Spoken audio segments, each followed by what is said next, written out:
नमस्कार दोस्तों, आपका स्वागत है एक नई खबर के साथ। घर में रखा दहेज का सामान, सिसकियां और मिट्टी में मिल गए अरमान। 19 बरस तक बेटी को नाजों से पाला, उसके सपनों में रंग भरे, जो मांगा उसे पूरा करने में नहीं छोड़ी कोई कसर। बारी उसकी ज़िंदगी के नए सफ़र की आई तो कई जिले छान मारे, दूसरे प्रदेश तक दौड़ लगाई और आखिर में उसके लिए उत्तराखंड से चुना एक वर। 20 जून को शहनाई बजनी थी। बेटी को दुल्हन बनते देखने की पिता की खुशी का अंदाज़ा इसी से लगा सकते हैं कि वो खुद ही खुशियाँ, शादी के कार्ड दोस्तों रिश्तेदारों को बांटते घूम रहे थे। लेकिन अफसोस, सोमवार को घर लौटते वक्त उसी बेटी का बेजान शरीर सरेआम सड़क पर पड़ा मिला। यह देख पिता के पैरों तले जमीन ही खिसक गई। आंसू बनकर फूट पड़ा दर्द का दरिया। उसे गोद में उठाकर बोल बस इतने ही फूटे, मैं सिर्फ हाथों पर मेहंदी रचाना था तुम्हारे, मगर बिन प्राण के पूरा शरीर पीला मिलेगा या तो सपने में भी न सोचा। ठाकुरद्वारा थाना क्षेत्र के सुरजन नगर में लालापुर पीपलसाना गांव के पास 14 जून की शाम को एक युवती का शव पड़ा था। पूरा शरीर पीला पड़ चुका था। पुलिस शव की शिनाख्त करने की कोशिश में जुटी थी। सड़क किनारे लोगों का हुजूम लगा था।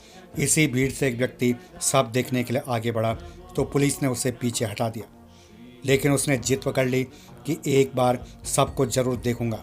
यह सोचकर कि पता नहीं कौन होगा, कोई परिचित न हो, इसकी इच्छा देख पुलिस वाले भी पसीज गए। शव से कपड़ा हटा दिया, मगर उसके बाद जो हुआ उसे सुन देखकर हर कोई अवाक रह गया। वास्तव में वही शख्स मृत लड़की के अभागे पिता मदन पाल थे। घटनास्थल पर जहां कुछ देर तक कौतूहल था, वहां चित्कार गूंजने लगी।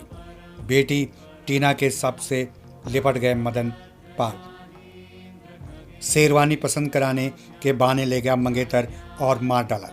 सीओ ठाकुर द्वारा डॉक्टर अनूप कुमार ने बताया कि टीना की शादी जतिन सिंह निवासी सी 293 नई बस्ती नूनगढ़ चौरा थाना कालागढ़ पौड़ी गढ़वाल उत्तराखंड के साथ तय हुई थी। 20 जून को शादी की तारीख तय थी। घर वाले शादी की तैयारियों में व्यस्त थे। 14 जून को अचानक मंगेतर जतिन गांव में पहुंचा और वह टीना को शेरवानी पसंद कराने के बहाने मोटरसाइकिल पर अपने साथ ले गया। इस दौरान गांव के पास ही गमछे से गला घोंटकर हत्या कर दी। पुलिस ने 24 घंटे में आरोपित को पकड़कर जेल भेज दिया। इस घटना ने पूरे परिवार को हिलाकर रख दिया था। घर में दहेज के सामान की खरीदारी हो चुकी थी। एक बार कह देता तो हम तोड़ देते रिश्ता, बहन तो जिंदा होती।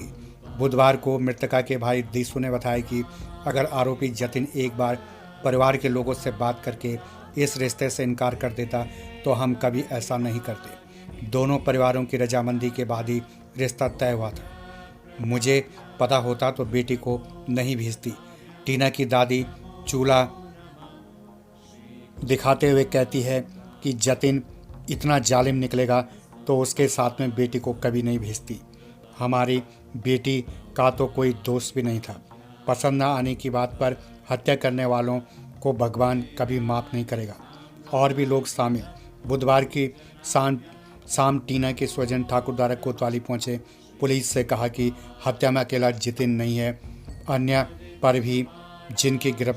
भी लोग हैं जिनकी गिरफ्तारी की जाए।